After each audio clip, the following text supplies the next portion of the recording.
My third tip in helping your child manage their behaviors is realizing that it takes a lot of work to change behaviors. We often wish, wouldn't it be nice, that if one time we told our kid, hey, don't run across the street without holding my hand, that they're gonna magically know how to do that the first time. But when our kids are really little and we're teaching them these things, boy, we have a lot of patience for them.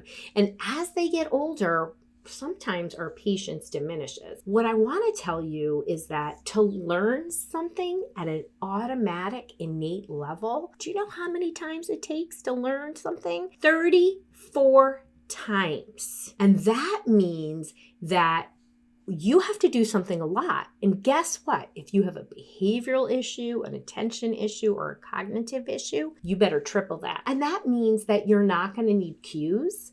You're not going to need environmental supports. So for those of us that are special needs parents, we know that often we have to cue our kids more. Sometimes it's in learning, like my little guy with reading. Sometimes it's in emotions and helping our kids understand emotions. And other times it's behaviors. What I want you to know is stay at it, keep at it, reinforce the behaviors you want, and don't punish our kids for the behaviors that you don't want. So we want to teach, it's called successive approximations. Every time our kid even attempts to do the right thing, we want to reinforce it explicitly.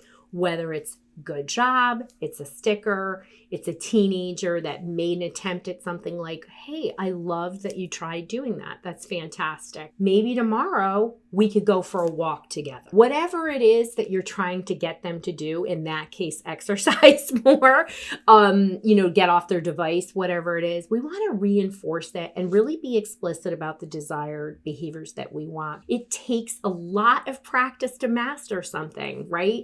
I often tell my kids, mommy just didn't get a doctorate. I had to go to school for a long time. It just doesn't just magically happen. But it's the same thing whether you're learning how to ride a bike or learning to ignore your annoying sister or any of those behaviors that we really want. We want to give our kids lots of practice, lots of reinforcement, and we want to be as patient as possible. And some kids will take longer in certain areas, and we have to understand that learning is in all areas: social, emotional, cognitive, not just academic. We have to love and support them and give them bumpers, which are, we want to give boundaries and give kids time to practice and make failures. But we really want to give them explicit reinforcement for when they're doing a good job. If you're a parent who's struggling to manage your child's behavior, maybe they have ADHD, maybe they're just struggling in this pandemic, maybe they have autism,